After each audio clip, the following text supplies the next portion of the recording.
Hey guys, it's Brugus here, and in this video I'll talk about what makes the Grave of Wrath unique in the Dragonheir Silent Gods. Now let's start from there. This is basically the most hard dungeon so far provided from the Gear Right dungeons. From the Grave of Venom, Grave of Curse and Grave of Wrath.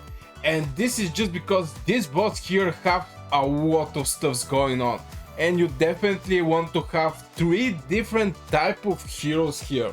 You want to have a hero that is going to get all these ugly debuffs on himself or just clean from the team, because this, as you can see, the range here is everybody.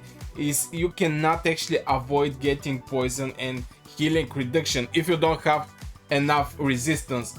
And of course this is recharging speed.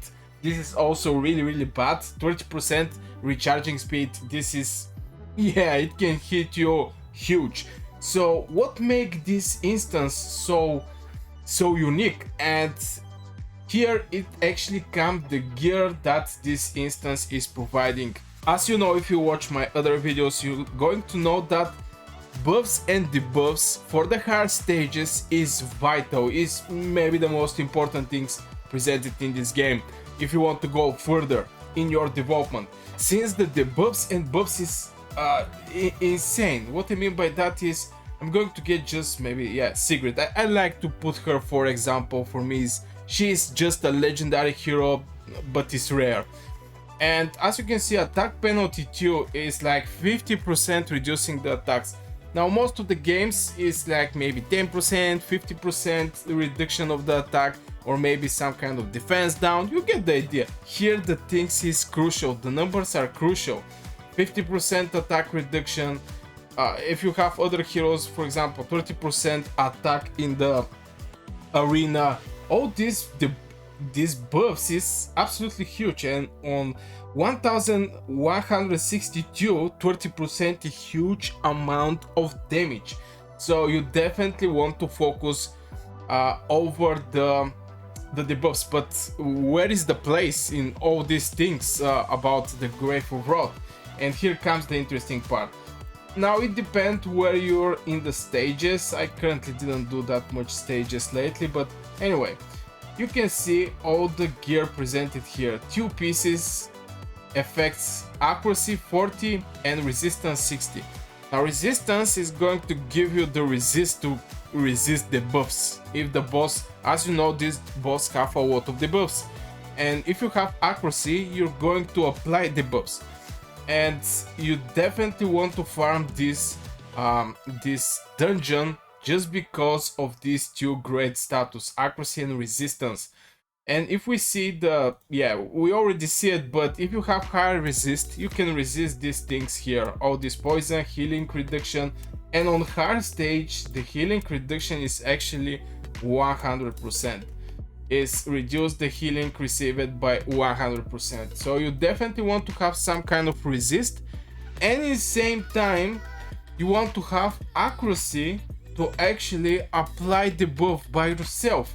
And this is important for the arena, this is important for the dungeons, this is important for all places. Maybe the Goblin Lair is not so important, there you just need AoE damage heroes, but in general, to proceed further in the Dragonheir Silent Gods, you're definitely going to need accuracy, and this is the dungeon that actually provides you with accuracy. If we check the rest of the dungeons that is providing some kind of gear, here we can see defense, HP, or maybe alignment and HP again. This is healer tank gear in general, but still, even for my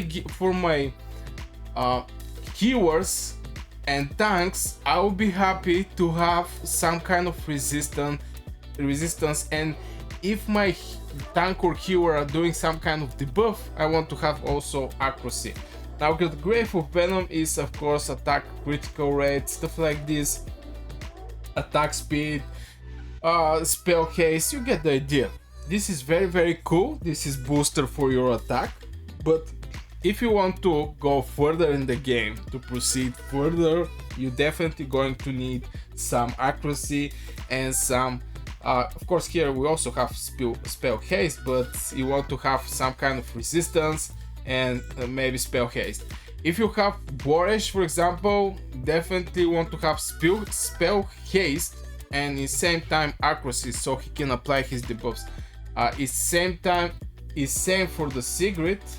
If I check her, I actually make two gears for her, and one is accuracy and resistance, because I can place her on any place since she have pretty decent resistance, 153, and at the same time I have some boosters like attack and critical rate, since I want her to make a lot of criticals. So yeah, I just wanted to talk about the Grave of Wrath and why this is so important instance for me.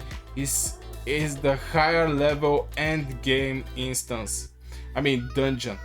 From here you can get the gear that you're going to need to defeat anybody.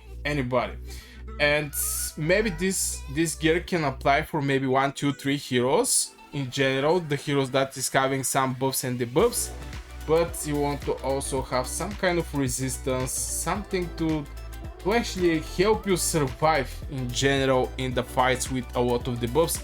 And Grave of Wrath is one of these fights. As we see, there is a lot of debuffs going on there.